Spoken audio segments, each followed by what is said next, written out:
নমস্কার। আশা করি আপনারা সবাই ভালো আছেন। ঠান্ডা পড়ে গেছে, শীতের আমেজ আরম্ভ হয়ে গেছে। এখন মানুষ ঘোরাফেরা করতেই ভালোবাসে। তো এইরকম একটা দিনেতে আপনাদের কাছে একটা নতুন গল্প নিয়েছে। আমাদের ছোটোবেলাটা কেটেছিল একটা খুব জঙ্গলে ঘেরা জায়গায়, চারিদিকে পাহাড় আর জঙ্গল। বাবা ওখানে চাকরি করতেন, স্কুলের টিচার। তা আমরা সেই সূত্রেই বাবার সঙ্গে ওখানে থাকতাম। তো ওখানেতে স্কুল কলেজ সবই ছিল। তা আমরা সব এক একটা স্কুলে বাবা আমাদের অ্যাডমিশন করিয়েছিলেন। তা আমরা স্কুলে বাসে যাতায়াত করতে হতো। তো শহরটা এতই সুন্দর, চারিদিকে পাহাড় দিয়ে ঘেরা হলে কী হবে, মাঝখান দিয়ে একটা সুন্দর নদী বয়ে গেছে। সেই নদীর জলই সেই আমাদের যে শহরে খাবার জলের সাপ্লাই হতো। ভেতরে অনেক সুন্দর সুন্দর রাস্তা, সব কোয়ার্টারে ভরা। আর প্রায় 70 থেকে 80% লোক জার্মানি ছিল। তারা এসেছিল কিছু ওখানকার প্ল্যান্টের কাজ করতে। তা আমাদের বন্ধুবান্ধবও প্রায় আমাদের স্কুলে যে পড়তো প্রায় জার্মানি বন্ধু বলতে গেলে। বাঙালি আমরা কজন, আর কয়েকটা অন্যান্য ভাষী। তা আমরা ছোটোবেলায় এখান ওখান খেলতে গেলে বাবা মা দুজনেই রাগ করতেন। তার কারণ ওই জঙ্গলের শহরের ভেতরে জঙ্গল থেকে মাঝে মাঝেই ভালুক বা বাঘের দেখা পাওয়া যেত। তো শীতকালটা আমরা মাকে জিজ্ঞেস করে বাইরের দালানে বসতাম একটু রোদ পোয়াতে এবং হোমওয়ার্ক করতে। মাঝে মাঝে আমরা এরকম দেখেছি যে গেটের সামনে দিয়ে হঠাৎ ভালুক দৌড়ে যাচ্ছে। তো দেখে আমরা ভয় বই খাতা ফেলে ঘরে ঢুকে যেতাম। এইভাবেই আমাদের ওখানে দিন কাটতো। শহরের চারিদিকেতেই পাহাড় দিয়ে যেহেতু ঘেরা, মাঝখান থেকে কেটে দুটো রাস্তা রয়েছে। সেই রাস্তা দিয়েই একমাত্র ভেতরে ঢোকা যায়, আবার বেরোনো যায়। রেলওয়ে স্টেশনটা পাহাড়ের ওপাশে। যদিও কেউ যদি বাইরে থেকে আসে, সে নামার পরে শহর যে ওখানে কোথায় খুঁজে পায় না। কিন্তু তাদের যখন বলা হয় যে পাহাড়ের পিছনে রয়েছে দুর্গের মতন ঘেরা, তখন তারা ভেতরে এসে দেখতো যে বড় বড় ঘর বাড়ি সব ভর্তি। লোকজন তখন বেশি ছিল না, এই 1 লাখ মতন হবে, তার বেশি হবে না। তা আমাদের ওইভাবেই দিন কাটতো। শীতকাল হলে অনেক সময় ওই নদীর ধার থেকে সব হাতির দল ঢুকে পড়তো, নদী পেরিয়ে শহরে ঢুকে পড়তো সন্ধ্যেবেলায়। সেই জন্য ওখানেতে সন্ধ্যের পরে বেরোনো নিষিদ্ধ ছিল। সে হাতির দল ঘুরে ঘাড়ে এদিক ওদিক সব লোকের বাড়ির গাছপালা সব খেয়ে নিত। তারপরে মাঝে মাঝে অনেকগুলো হাতিকে ওখানে গভর্নমেন্ট থেকে চারিদিক দিয়ে ঘিরে স্টেডিয়ামের ভেতরে আটকে রাখত। তো আমরা সবাই দিনের বেলায় যখন শুনতাম যে স্টেডিয়ামে হাতি আটকে রেখেছে, আমরা আবার দৌড়তাম, গিয়ে দেখি তো কত হাতি জমা আছে। আমি গিয়ে দেখতাম প্রায় 7টা 8টা করে হয়তো হাতি, বা 10-12টা করে হাতিও থাকতো। তা আমরা দেখে টেকে চলে আসতাম। পুজো আচ্ছা ওখানে সবই হতো, কিন্তু দুর্গাপুজোর সময়টা ভালো লাগতো। কিন্তু সন্ধ্যের পরে ওই যে বাইরে বেরোনো যাবে না, আলো কিছু দেখা যাবে না, লোক ভয়ে ভয়ে থাকতো। এয়ারপোর্ট ওখানে আমাদের ঘর থেকে এয়ারপোর্টটা প্রায় এই 4 কিলোমিটার মতন হবে। তো একবার হঠাৎ খুব চেঁচামেচি হলো, সকালবেলায় বাঘ মেরেছে।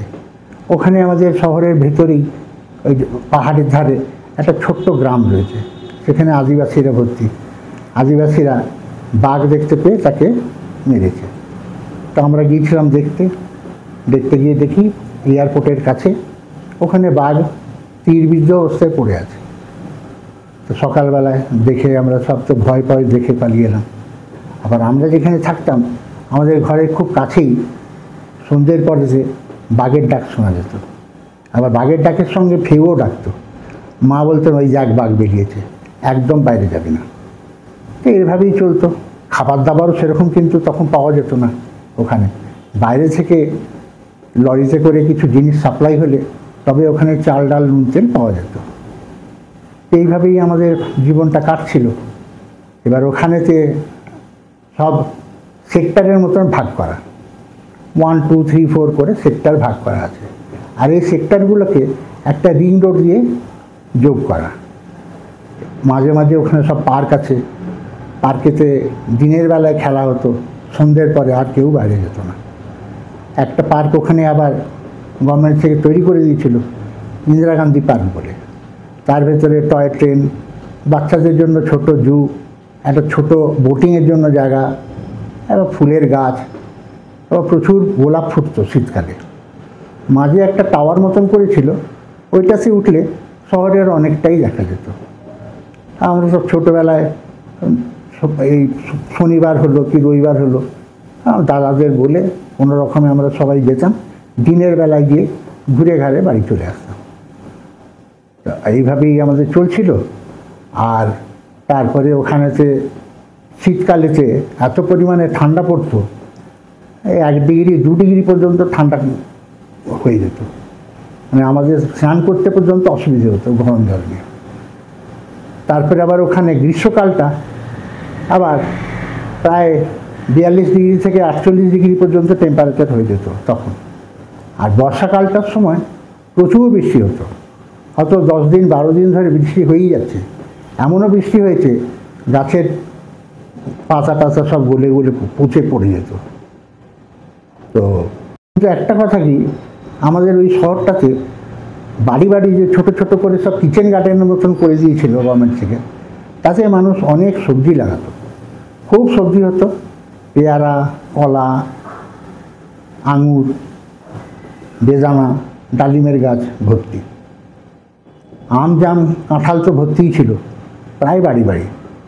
তো কেউ কারোর বাড়িরটা খাবার সময় ছিল না, যে যার নিজের বাড়িরটাই ভর্তি, তো পরেরটা কী খাবে। তো রসালো ফলেও ভর্তি ছিল, আবার শীতকালেতেও নানা রকম অন্যান্য ফল বা শাকসবজি হতো।